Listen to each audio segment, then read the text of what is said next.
Hi. So this is a pretty unprecedented time, a pretty scary time. There's lots of fear and anxiety, and people are sheltering at home. And we really wanted to cover some action steps from both a holistic and a Western medical standpoint.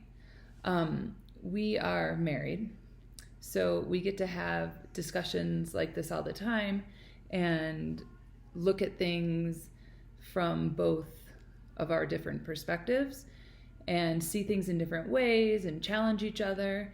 And I think that understanding how both a preventative and a Western medical system can help is really important, and they need to work together. So I'm Janelle, and I have my PhD in natural medicine, so I'm not a medical doctor, but I'm also a functional medicine nutritionist.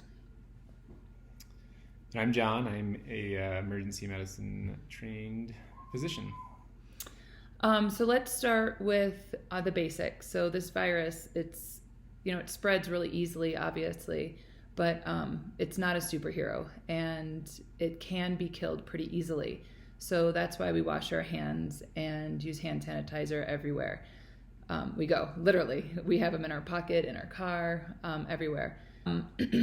From my practice and my perspective, what I see is a lot of people getting really frantic about supplements and herbs and what's the magic thing that's gonna, prevent them from getting this.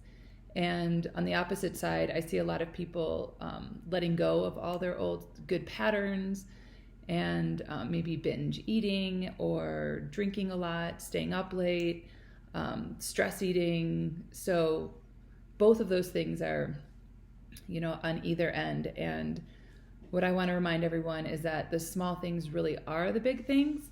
And we really need to build our immune system from the ground up. And that resilience is really important. And how do we do that? The three things that I'm going to stress that aren't very sexy, but are super duper important is number one, first and foremost, sleep. So not getting enough sleep depresses the immune system, and melatonin, which is the hormone we make while we sleep, actually activates certain immune cells. So getting 7 to 9 hours every single night, making sure it's really dark in your room, and reducing the light at night. So the TV, your computer, your phone, any little charging things at night, all of those lights. So we got cut off there, but sleep. So 7 to 9 hours a night, really making sure you're getting that melatonin, that hormone production from having it dark at night. The second thing is stress. So obviously we can't, make this stressor go away, but we can control how we process stress and how we digest stress. And we do that by practicing every single day, breath work, meditation, guided imagery, deep relaxation, whatever your practice is. Make sure you have a practice every single day. Stress, chronic stress, elevated cortisol, which is our stress hormone, disrupts our immune function. So really taking a proactive approach at daily stress management is really important. The third thing, and obviously a super important one, is nutrition. So I like to think about it in three ways to kind of break it down for everybody. One, what can I add? Two, what can I take away? And three, how can I optimize my whole digestive system? So in a nutshell, what can I add? Well, whole foods. So you should be eating whole foods, foods that are not in a package, hopefully. So brightly colored fruits and vegetables contain all the phytonutrients that we need to really build our immune system and fight oxidative damage.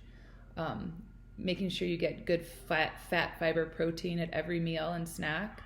Nuts, seeds, beans. And if I had to mention a couple of vitamins, vitamin C and zinc are really, really important. But making sure you have plenty of whole foods. What do you want to take away? The next part of this. So we want to make sure that we remove preservatives, toxins, food coloring, foods that are hard for you to digest. So if you know that you can't digest certain foods like dairy or gluten very well, removing those from your diet can help decrease overall inflammation. And of course, sugar. Sugar does depress our immune system. It affects all of our white blood cells, which are the cells in our body that fight viruses and infections. So, and it depresses their reactivity. So really take the time with your kids, with your family, to just try to reduce the sugar content to help boost that immune system. And then the last part is how can you maximize digestion? So we did what can I add, what can I take away, and how can I maximize digestion? And that would be, and it's not sexy, but it's really important. So slowing down to eat, chewing your food really, really well. Bitters are really helpful. Eating a lot of live food to get those digestive enzymes. Probiotics are really important, and plenty of fiber to send everything through the system. And of course, drinking enough water.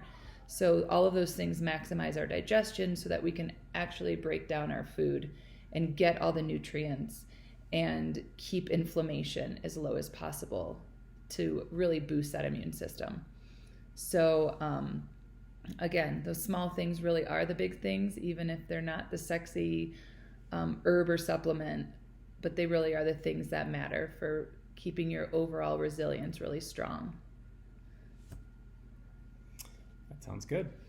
So from the emergency department in the hospital, and what we can do for you, and kind of our perspective with this is, our main service right now that we can provide is supportive care. There's not really a reliable treatment, although people are looking into things, and I don't expect there'll be a reliable treatment for many months, and it's not really something that we should hang our hat on. So our whole goal is to make sure that we have all the resources that we need to provide the supportive care that patients will need. So what that means is, if we can keep everybody from getting sick at once, then we should be okay to take care of the people who need us. And that's where you hear this concept of flattening the curve. And that's why staying at home and social distancing or physical distancing is really important, because while we know that people are going to get sick, and the degree of the illness is usually not that bad for most people, if everybody gets really sick all at once, then we're not going to have the resources, simply from simple oxygen, or to more advanced breathing tubes and things like that ventilators, things that people might need, to be able to care for everybody. And that's pretty much it. I mean, I think that, from our perspective, if you can do your part to prevent the spread of illness throughout the population, then everybody's going to be better off in the short term and the long term.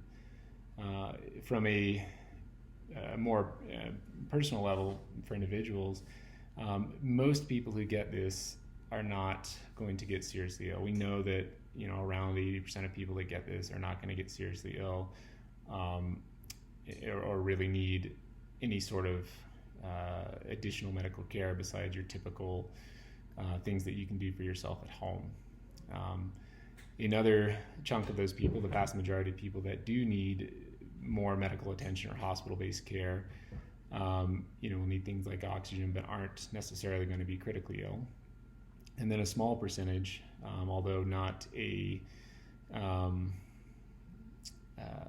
not inconsequential percentage, are going to need critical care, ICU level care, ventilatory support, things like that. And sometimes it can be difficult and scary to kind of figure out where you are on that spectrum. You're going to feel terrible, body aches, cough, things like that if you do get the illness, short of breath. If you begin to feel that, walking across, the room makes you want to pass out, then you probably should seek some medical advice. You're going to be short of breath when you do your typical activities, but if it's to the point where you feel like you're going to pass out, then you should look into additional medical advice, the best place to start is through telemedicine, and that can be either by telephone through your primary care doctor, or there's now telemedicine services, things, FaceTime, chats, things like that, where you can actually physically interact with a physician. And they can help assess your symptoms, walk you through some of the things to look out for, and tell you if you need to come into the hospital and be seen. If you do need to come into the hospital and be seen, by all means, come on in. We're certainly happy to take care of you. We're ready to take care of you, and we're just trying to keep the hospital there for the very sick that need us, so that we can provide the care that they need in a timely manner. And with all that, I think we'll do fine. It's going to be a different way of life for a while, and it's going to be scary at times, but in the hospitals and in the medical profession, we're ready to take care of you, as long as we don't see everybody all at the same time. All right, well, thanks everyone. Take care of yourself, do what you can, and take care of each other, take care of your community. And if you live in Truckee, you can howl with us at 8 p.m. in support of all of our awesome medical care providers. So, bye.